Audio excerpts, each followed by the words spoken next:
Ketchum, Idaho, early July 1961. The sun is not yet over the mountains.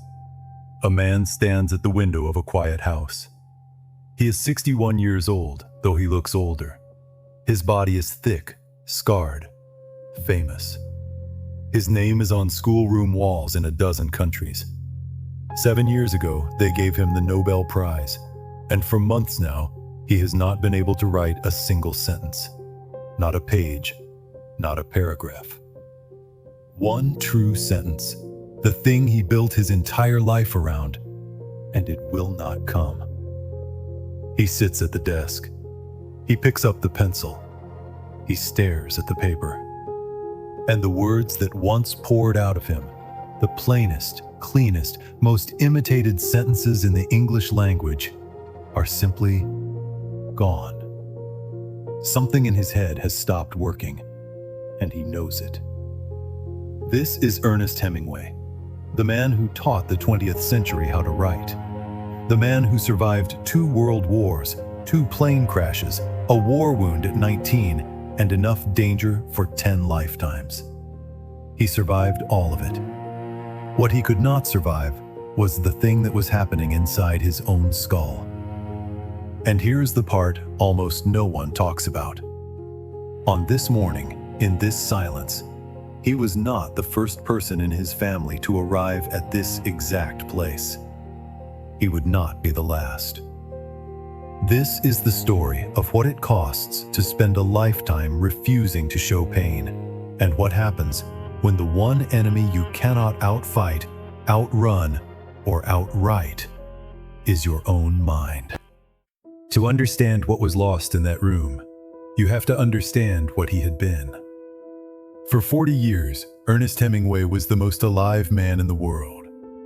Paris in the 20s, bullrings in Spain, safaris in Africa, war again and again. As an ambulance driver, a correspondent, a man who ran toward the danger instead of away from it. He wrote the way he lived, everything unnecessary cut away. All the pain buried beneath the surface where you could feel it but never see it. Because that was the code. Courage was everything. Pain was endured in silence. He even had a phrase for it: grace under pressure. The measure of a man was not whether he suffered, but whether he let it show. And he never let it show. Not once. But the body keeps its own record. Shrapnel at 18. Nearly a dozen concussions. In 1954, in Africa, he survived 2 plane crashes in 2 days. Walked out of the second one with a fractured skull, reading his own printed obituaries, and laughing. The world loved that man. Papa. Unbreakable. Nobody counted the cost. Every blow to the head. Every ocean of alcohol. All of it filed away in a body that was quietly running out of room. Then, at the very end of the 50s, the ground gave way. He lost Cuba, the home where he had written for 20 years, cut off overnight by revolution. And something else began, something new and frightening. He grew convinced he was being watched, followed, that the FBI was tracking his every move, listening through the walls. His friends thought he was imagining it. For the first time in his life, Ernest Hemingway was facing an enemy he could not shoot, could not outrun, and could not put into words, because it was already inside him. By the winter of 1960, the man the world thought was unbreakable could not hide it anymore. He couldn't write. He couldn't sleep. He was certain the phones were tapped, that agents were waiting outside restaurants, that ruin was coming for him. The once robust body had gone frail. The famous voice had gone quiet. So they took him to the Mayo Clinic, secretly under a false name, because even now the legend had to be protected. The doctors diagnosed depression, and for depression in 1960, they had one powerful tool: electroshock therapy. Over 2 stays, Ernest Hemingway was given the treatment somewhere around 15 times, maybe more. And it did something to him that he could never forgive. It erased his memory. This was a man with a near photographic mind. A man who could recall the exact color of a river 40 years earlier, the precise weight of a single word, the whole shape of a sentence before he wrote it down. That memory was not just how he lived. It was how he wrote. It was the tool. It was everything. And the treatment meant to save him took it apart. Afterward, he said it plainly to his friend and biographer.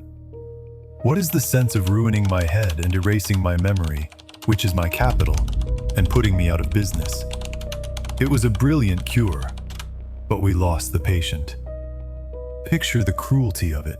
Between treatments, they took him trap shooting, and he still broke 27 clays in a row.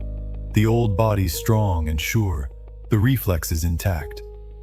Then he would sit down at the desk and be unable to write one sentence that satisfied him.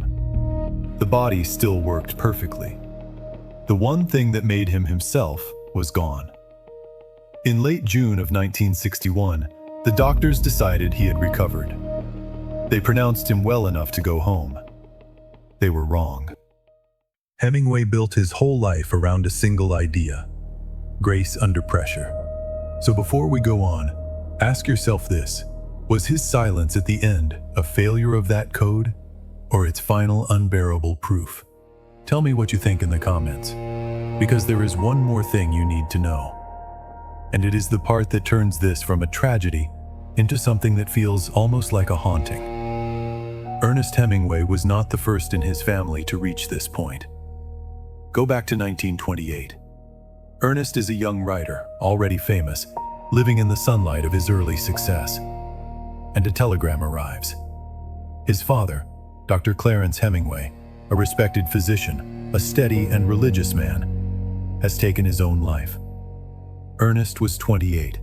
He never fully forgave it, and he said something then that would echo for the rest of his life. He was afraid, he admitted, that he would go the same way his father did. There was even an object that seemed to carry the darkness through the generations. Years before, Ernest's grandfather had tried to end his life with a pistol, and survived only because Clarence, his son, had quietly removed the bullets. That same pistol was the one Clarence later used. And when the funeral was over, Ernest's mother mailed the gun to her son, a family heirloom, wrapped and sent through the post. But it did not end with the father. His sister, Ursula, battling cancer and deep depression, died from an overdose that many count among the family's suicides. His brother, Lester, would take his own life in 1982. And decades later, his granddaughter, the model and actress Margot Hemingway, would die the same way. 5 people, 1 bloodline. The newspapers had a phrase for it. They called it the Hemingway curse, as if something dark and inherited ran through the family like a thread, passing from grandfather to son, and onward, no matter how far any of them ran. And standing at that window in Ketchum, Ernest must have felt the thread pulling tight. He had spent his whole life outrunning fear, but this fear had his own name on it, and it had been waiting in his blood the entire time. On the 26th of June, 1961, they let him go home. The drive from Rochester to Ketchum took several days. Some who saw him on that trip remembered a man who was quiet, watchful, a shadow of the booming presence the world knew. The doctors had signed the papers. Officially, he was well. But the house he came home to was silent in a way it had never been. The desk was still there, the pencils, the paper, and still the sentences would not come. He was home, and he was more alone than he had ever been. On the evening of the 1st of July, Ernest and his wife Mary went out to dinner at a small restaurant in town. It was a good night. He seemed, for a few hours, almost like himself again, telling stories, watching the other diners, noticing everything the way he always had. They drove home under the mountains. That night, as they went to their separate rooms, Mary called out to him, and by her account, the last thing Ernest Hemingway ever said to his wife was gentle and ordinary and full of a lifetime of tenderness. Good night, my kitten. Early the next morning, Sunday, the 2nd of July, while the house was still and the sun had not yet cleared the mountains, the silence became permanent. He was 61 years old. And with that, the man who had taught the world how to be brave became the 5th thread pulled tight in his family's long, dark story.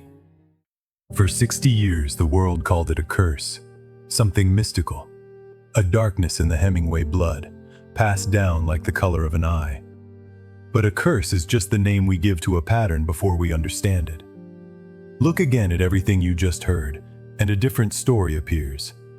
Not a supernatural one, but something far more human and far more preventable.